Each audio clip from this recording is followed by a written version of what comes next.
Seja bem-vindo, seja bem-vinda ao CDF Concurso. Sou o professor Rodolfo Menezes, de Direito Penal, Legislação Penal Especial e Processo Penal.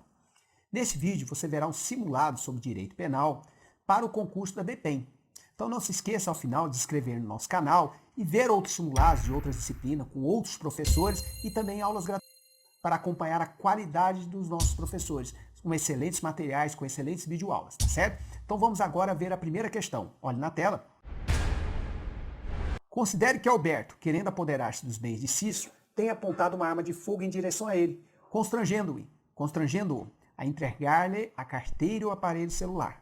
Nessa situação hipotética, da mera comparação entre os tipos descritos como crime de constrangimento ilegal e crime de roubo, aplica-se o princípio da especialidade, a fim de se tipificar a conduta de Alberto.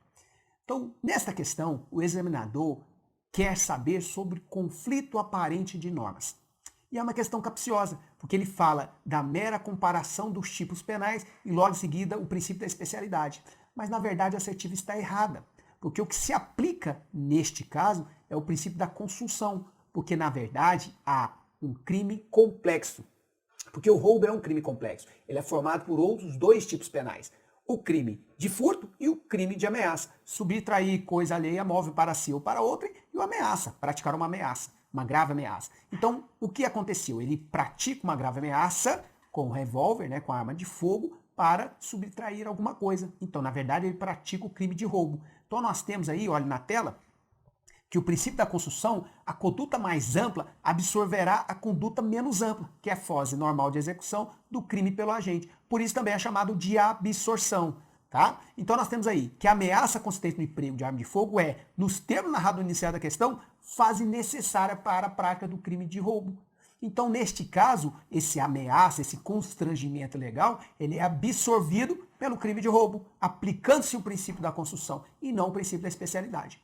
Lembrando que o princípio da especialidade, ele trata de tipos penais. Nós dizemos que tem o tipo penal geral e o tipo penal especial, o tipo penal específico. O crime penal especial, ele tem os elementos do geral e agrega outros detalhes, outras circunstâncias, que o tornam especial em relação ao outro. Como exemplo, veja, homicídio e infanticídio.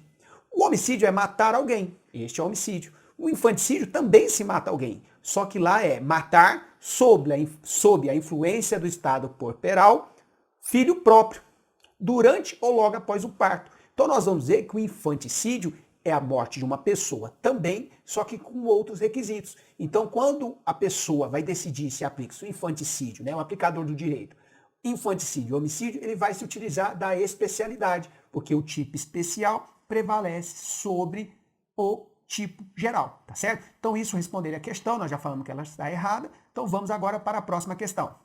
Questão 2. Considere que Adolfo, querendo apoderar-se de bens existentes no interior de uma casa habitada, tem adentrado o local e subtraído telas de LCD e forno micro-ondas. Nessa situação, aplicando-se o princípio da consunção, Adolfo não responderá pelo crime de violação de domicílio, mas somente pelo crime de furto. Então, primeiramente, o examinador, novamente, quer saber sobre conflito aparente de normas. Então, agora você deve observar se aplica o princípio da consunção ou da absorção neste fato em tela. Então, vamos acompanhar na tela. Nós temos lá, qual é o dolo da gente? O dolo da gente, quando o lei ele entra na casa, qual é o dolo dele? O dolo é subtrair. Então, a primeira coisa que você tem que lembrar, o dolo dele é subtração, praticar o furto, tá? Então, nós temos aí a violação de domicílio e o furto. Nós temos esses dois tipos penais em conflito, Violação de domicílio e o furto. Vamos continuar. Então, nesse caso, aplicaria-se o princípio da consunção, porque a comparação ela é feita, ela é praticada nos fatos concretos. Então, nós vamos saber que o fato anterior ele é impunível, porque ele é o meio de execução necessário para a prática do furto da forma como ele foi planejado, da forma como ele foi feito pelo autor. Então, o autor, para subtrair a tela de LCD, o micro-ondas, aqueles bens móveis que ele deseja subtrair, ele precisava passar antes pela violação do domicílio. Então, nós falamos que o fato anterior, a violação do domicílio, ela é impunível como tipo penal. É claro, nós podemos ter circunstâncias que vão aumentar essa pena. Nós podemos ter circunstâncias judiciais no momento da análise da pena que vão tornar essa pena, individualizando-a, mais grave do que um furto que fosse cometido na rua, tá certo? Mas o importante aqui da questão é você saber que Se aplicava o princípio da construção e a violação do domicílio, seria absorvido pelo crime de furto, tá certo? Então vamos seguir. Nós temos aí fato anterior impunível, então antefacto não punível. A prática de fase na fase de preparação e execução como meio para a realização de outro fato mais grave ficará absolvido por este. Então a resposta da questão é certa e podemos agora partir para a próxima questão. Questão 3.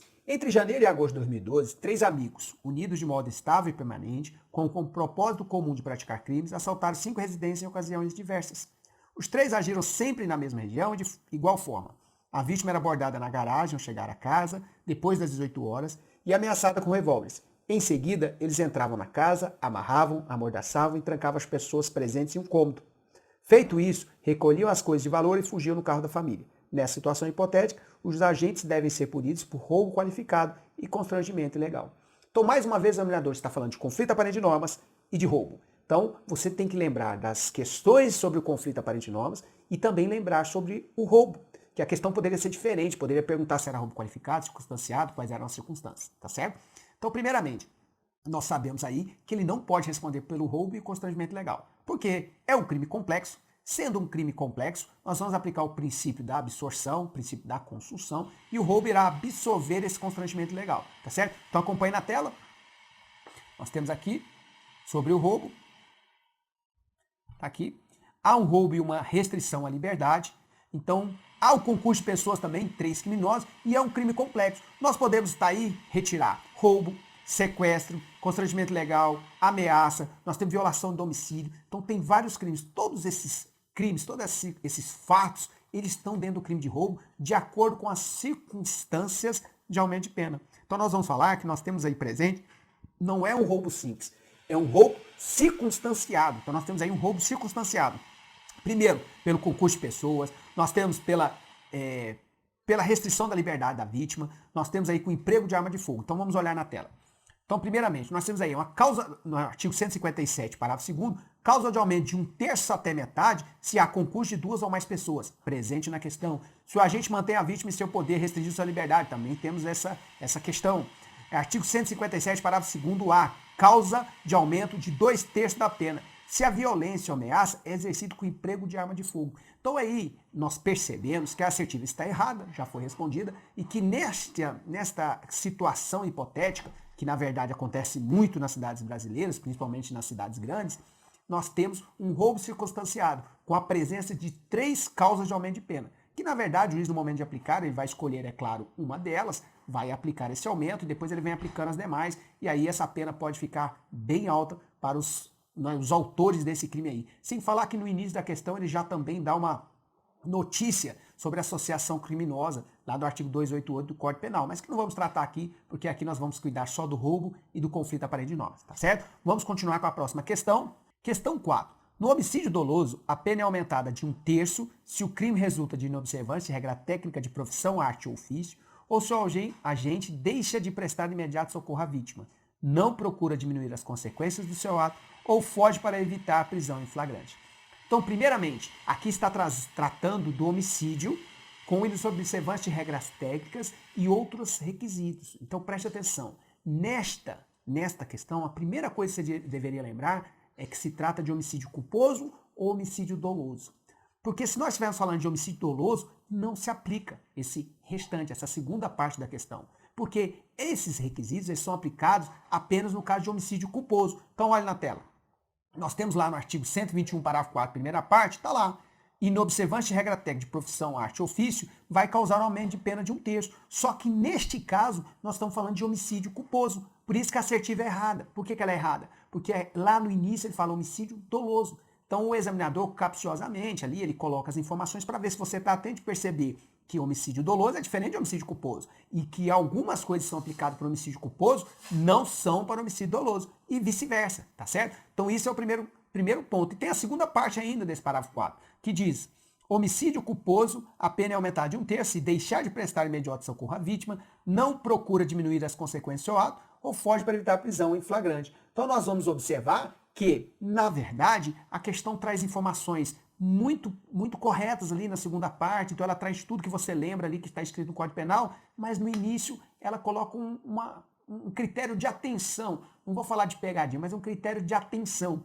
se você conseguiu perceber que ela está falando de homicídio doloso. E no caso, se for homicídio doloso, essa causa de aumento de pena do 121, parágrafo 4º dessa primeira parte, ela não se aplica. Então, se ela não se aplica ao homicídio doloso, a questão por si só já estaria errada no início, você ganharia bastante tempo para responder as demais questões, tá certo? Vamos continuar agora com a próxima questão. Questão 5. Se durante o processo judicial que José for submetido for editada nova lei que diminua a pena para o crime de receptação, ele não poderá se beneficiar desse fato, pois o direito penal brasileiro norteia-se pelo princípio da aplicação da lei vigente à época do fato. Então, neste caso, o examinador está pedindo o conhecimento sobre conflito de leis penais no tempo. Então, nós temos uma lei, a lei, em regra, ela entrou em vigor até a sua revogação, é o período que ela tem eficácia, é o período que as pessoas poderão ser condenadas por aquele crime. Então, quando ela entrou em vigor, ela entra em vigência e até o momento em que ela é revogada. Esse é o período, essa é a regra do período de eficácia da lei. Agora nós temos que se lembrar dos critérios de irretroatividade de lei penal mais gravosa. Então, se uma lei mais gravosa for editada, promulgada e entrar em vigência, ela não vai se aplicar nos fatos passados. Como é que acontece? Por exemplo, em 2015, o fulano praticou um crime de roubo, em 2015. Ele tinha a lei que dizia que a pena era de 4 anos, pena mínima de 4 a 10 anos, né? Uma suposição. Então tá ali, de 4 a 10 anos, crime de roubo, em 2015 ele praticou. Quando for em 2017, nós temos uma nova lei tratando sobre roubo. E diz que essa pena agora é de 5 a 15 anos, ou seja, a pena aumentou em 2017. E ele vai ser condenado em 2018. Qual lei que seria aplicada? Seria aplicada a lei de 2015, porque ela é mais benéfica. Então segue a regra de irretroatividade da lei penal mais gravosa. Esse é um ponto. Agora, nós temos uma situação inversa. Qual é? Ele cometeu o crime em 2015, a pena era de 4 a 10 anos pelo crime que ele cometeu em 2015. Em 2017, o Congresso Nacional edita outra lei e ela entra em eficácia, então ela passa a ser vigente, revogando a anterior, e ela, na verdade, tem uma pena menor, de 2 a 5 anos. Então nós tivemos o quê? Uma diminuição da pena. Quando há essa diminuição da pena, aí nós passamos a ter uma regra de exceção. Qual é a regra? A retroatividade da lei mais benéfica. Então, se ele for julgado em 2018, ele está sendo condenado em 2018, essa lei que será aplicada pelo juiz será de 2017. Por quê? Porque ela é mais benéfica. Ela sendo mais benéfica, ela é aplicada. Não importa se ainda não teve, se já teve o transjulgado da sentença, se ele estiver já executando a pena. A qualquer momento, uma lei penal mais benéfica será aplicada naquele fato. A lei penal benéfica, ela terá retroatividade da lei penal mais benéfica. Enquanto a lei mais grave, ela tem irretroatividade. Ela só vale a partir da sua vigência para frente, para os fatos que for cometido durante o seu período de vigência. Tá certo? Então, olhe na tela. Nós vamos ver, com o conflito de lei penal no tempo, irretroatividade da lei penal mais grave, retroatividade da lei penal mais benéfica. E aí, o artigo 2º, parágrafo 1º, que diz: a lei posterior que de qualquer modo favoreceu a gente, então não importa se é só pena, se for regime de cumprimento, qualquer coisa que for favorável, aplique-se aos fatos anteriores, ainda que decididos por sentença condenatória transitada em julgado. Só para que você entenda, ele pode estar na execução, já pode ter resolvido o processo, sentenciado, transitou em julgado, ele iniciou o cumprimento da pena. Se entrou em vigor uma lei mais benéfica, ele será beneficiado sem nenhum problema, tá certo? É assim a regra prevista no artigo 2º, parágrafo único do Código Penal, ok? Então, questão respondida, nós vamos ver aqui, que ela está errada, assertiva, porque ela não atende esse requisito, diz que não haverá essa retroatividade da lei mais benéfica, então ela realmente está errada, assertiva. Nós vamos agora partir para a próxima questão. Questão 6. A ofensa à integridade corporal ou à saúde de outrem, que resulte em perigo de morte, configura o delito de lesão corporal gravíssima, segundo a doutrina. Então, primeiramente, aqui nós estamos tratando de lesão corporal grave ou lesão corporal gravíssima, aquela prevista no parágrafo 1º ou no parágrafo 2º do Código Penal, tá certo? Então, isso é o que o examinador quer que você saiba, se o perigo de morte é causa de lesão corporal gravíssima. Primeiramente, nós temos aquela questão se é seguro de morte, seguro de vida, se o perigo é de vida, o perigo de morte. Então, para que você tenha noção, não existe essa palavra perigo de morte no parágrafo, certo? No parágrafo 1º, inclusive. Não existe esse perigo de morte, existe perigo de vida. O correto era escrever perigo de vida, perigo de morte. Acho que esse não era o problema grande da questão. A questão era saber se era gravíssimo ou não. Então, olha na tela.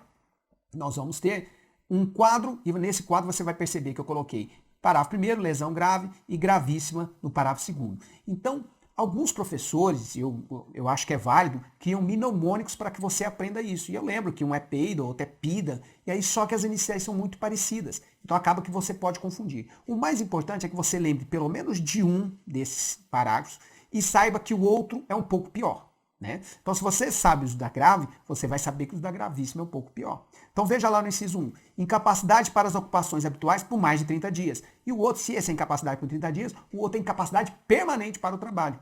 Então, a grande mudança é permanente. Então, é uma incapacidade permanente para o trabalho.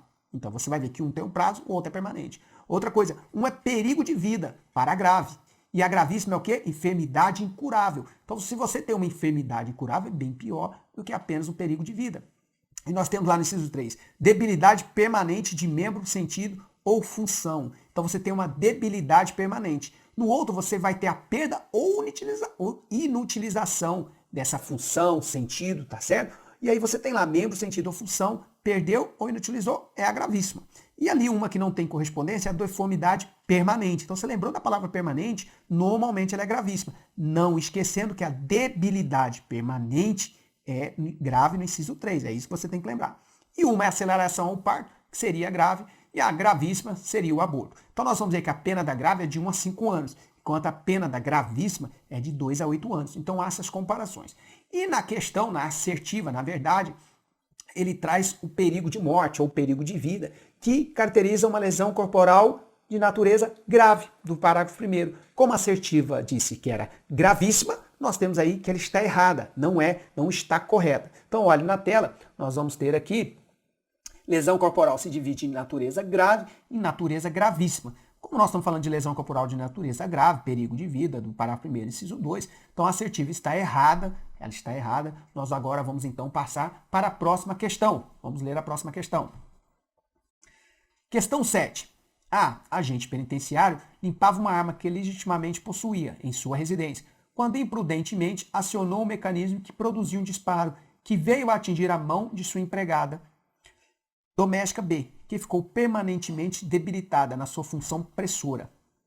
Diante dessa situação, a responderá por lesão corporal de natureza, lesão corporal culposa grave. Então aqui ele colocou.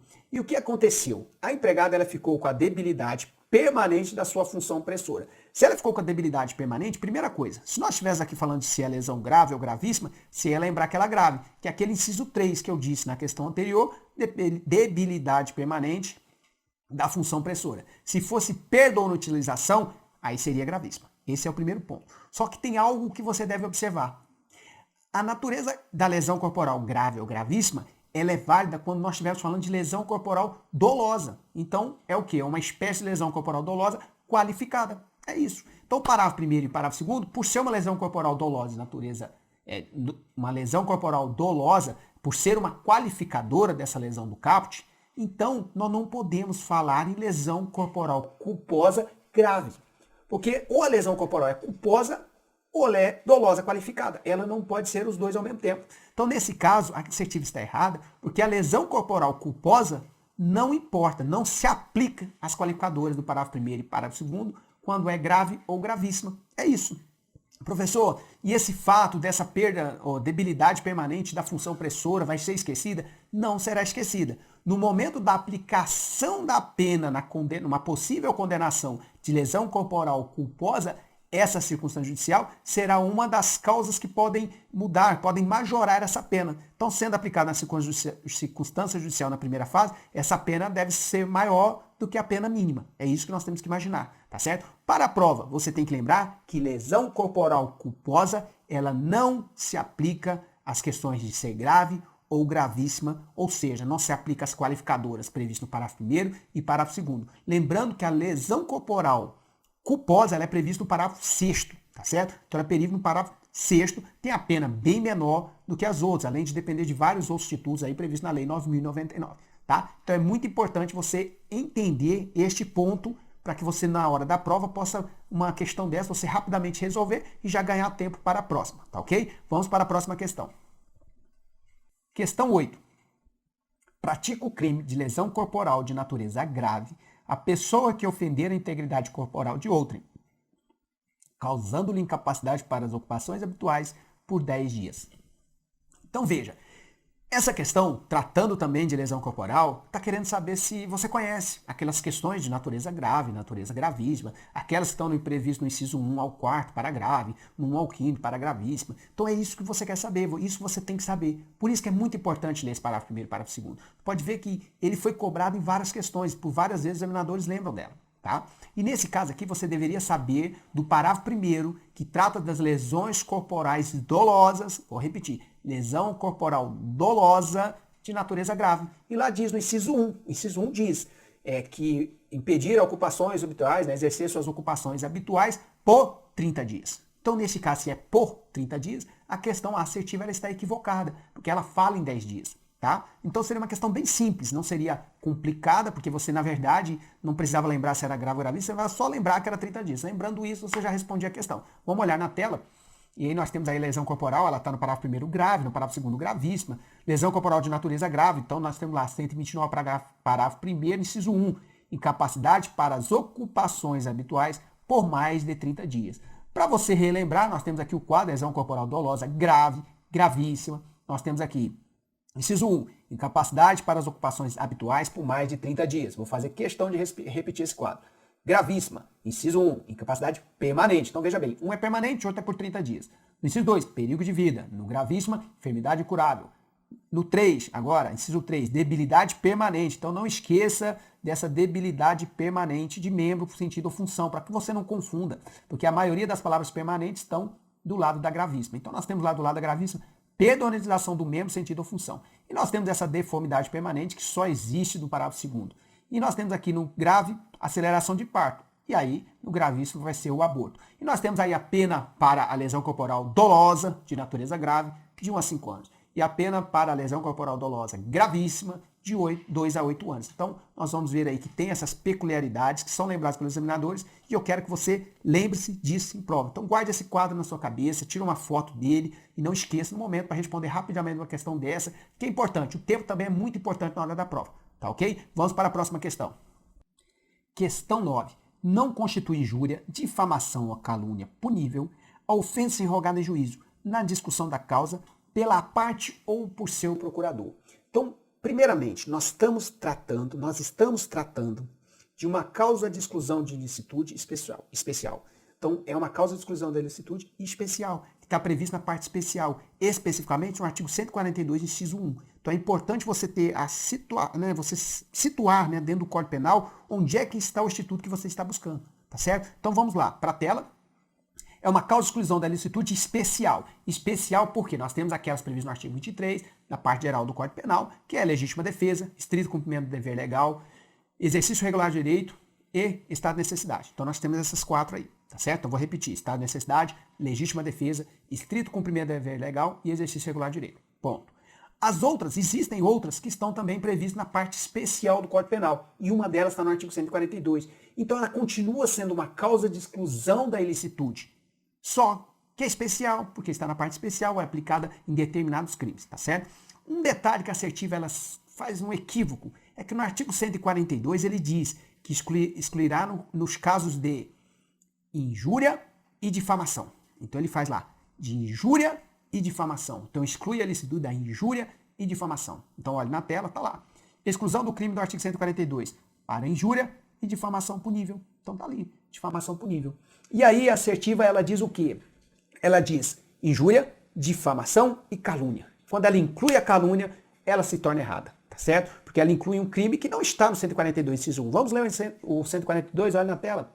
Não constitui injúria ou difamação punível a ofensa enrogada em juízo na discussão da causa pela parte ou por seu procurador. Então veja bem, não constitui injúria ou difamação punível.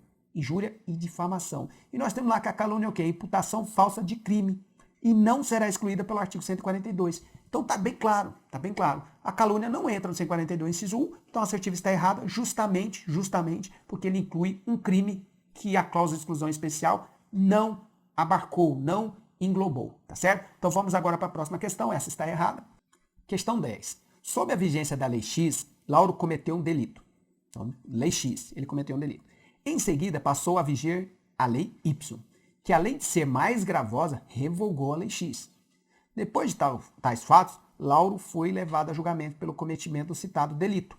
Nessa situação, o magistrado terá de se fundamentar no instituto da retroatividade em benefício do réu, para aplicar a lei X, por ser esta menos rigorosa que a lei Y. Então tá lá, na situação do instituto da retroatividade em benefício do réu, para aplicar a lei X, por ser esta menos rigorosa que a lei Y. Então vamos começar lembrando que a questão está tratando o quê? De conflito de leis penais no tempo. E no conflito de leis penais no tempo, nós temos duas regras que você não vai esquecer. Primeiro, regra e retroatividade da lei penal. A lei penal, ela vale no momento de entrada em vigor até sua revogação. Então, tudo que acontecer naquele espaço de tempo é aplicável àquela lei. Essa é a regra. E retroatividade da lei penal, porque ela só, quando ela nasceu, que ela começa a fazer efeito, tá certo? E a outra regra, que você deve lembrar, que na verdade é uma exceção, é a retroatividade de lei penal mais benéfica, tá? E a irretroatividade da lei penal mais gravosa. Então, lembre dessas duas regras. Agora vamos para a tela. Nós temos lá, no momento da publicação, então nós temos aqui, e depois entrada em vigor. Então a vacácio não pode ser aplicada, aí ela passa a entrar em vigor. Quando ela entra em vigor, nós temos ali que ela produz os seus efeitos, ela produz os seus efeitos durante o período de vigência, até a sua revogação. Então está bem claro aí, entrada em vigor e revogação. Esse é o espaço que, em regra, é aplicado à lei penal. E aí nós temos que agora conhecer os conflitos de leis penais no tempo para poder entender a assertiva. Vamos lá. Regra e retroatividade da lei penal. A lei penal incriminadora produzirá os efeitos, os seus efeitos para o futuro. Então nós temos lá, lei penal A, mais gravosa. Fato praticado na vigência da lei A, que é anterior, ela foi revogada e passa a ter a lei penal B, mais benéfica. Então nós temos aí uma lei penal mais benéfica. E nós falamos que a regra é irretroatividade da lei penal mais grave. E a outra regra é retroatividade da lei penal mais benéfica. Então, se nós tínhamos a lei X e passou a vigorar a lei Y, e essa lei Y ela é mais benéfica, nós vamos ter a retroatividade da lei penal mais benéfica, tá certo? Essa é o que nós temos que analisar. Então, nessa situação, o magistrado terá de se fundamentar no instituto da retroatividade em benefício do réu, para aplicar a lei X, por ser esta menos rigorosa que a lei Y, tá? Então, acontecerá a ultratividade da lei penal mais benéfica. Então, o que nós temos aqui na questão? Sob a vigência da lei X, Lauro cometeu um delito. Em seguida, passou a viger a lei Y, que além de ser mais gravosa, revogou a lei X. Então, nós temos aqui que nós tínhamos a lei X e a lei Y. A lei anterior, ela é mais benéfica. E a lei posterior é mais grave. A lei posterior mais grave, nós vamos ter irretroatividade da lei penal mais grave, tá certo? Certo. E essa lei Y? Essa lei X, melhor dizendo, essa lei X, aquela lei anterior, mais benéfica, aquela que estava em vigor no momento da prática do fato. Essa lei, o que vai acontecer com ela? Porque essa lei Y, que é a lei nova, ela não poderá ser aplicada pela irretroatividade da lei penal. E essa aqui, por que ela será aplicada? Ela será aplicada não pela retroatividade, porque ela não vai retroagir a nada. Ela não vai retroagir. Ela vai continuar para o futuro, mesmo revogada. Então, quando isso acontece, nós falamos que nós estamos utilizando a ultratividade da lei penal mais benéfica. Então, na verdade, nós temos a ultratividade da lei penal mais benéfica. É aquela lei penal que ela foi revogada. Ela não está mais em vigência. Ela não está mais em vigência. Então, qualquer fato praticado depois dela, ela nem participará, nem falará dessa lei X, porque os fatos foram praticados depois da sua revogação. Só que ela será ultrativa naqueles fatos que foram praticados durante sua vigência. Então vamos ao exemplo. Se o fato que foi na vigência dela em 2015, ela foi revogada em 2015, tá certo? Em 2016 ela foi revogada. Em 2015 o fato foi praticado. Então, se ele for julgado em 2019 ele for julgado, qual será a lei que o juiz deverá analisar o crime que ele praticou? É essa lei de 2015. Por quê? Porque ela é uma lei penal mais benéfica. Então, o que aconteceu? Essa lei, por mais que ela tenha sido revogada em 2016, ela vai produzir efeitos lá em 2019, para fatos que foram praticados durante a sua vigência. Então, o que nós temos aí? Uma ultratividade da lei penal mais benéfica. Então, a assertiva está errada. Por que ela está errada? Embora ela fala tudo corretamente, nós podemos ler, ela fala, o magistrado terá de se fundamentar no instituto, ele fala, em benefício do réu para aplicar a lei X, por ser esta menos rigorosa que a lei Y. Essa parte está certa, mas ele fala o nome do instituto errado. O instituto não é da retroatividade, é da ultratividade, tá certo? Então nós chegamos aqui ao final desse simulado, nós aprendemos 10 questões sobre direito penal que vai te ajudar no estudo para DEPEN, tá? Não esqueça de dar nosso joinha, inscrever no canal e acompanhar outros vídeos que tratam de outros simulados que também caem na sua prova, que podem te ajudar nesse estudo, tá? Nós temos aulas grátis também de vários professores de alta qualidade. Então acompanhe, inscreva-se no canal, acesse o site do CDF Concurso para você poder conhecer o trabalho e ver que é um trabalho de excelência que busca te ajudar na sua aprovação, tá certo? Então um forte abraço e até o próximo vídeo, até a próxima aula.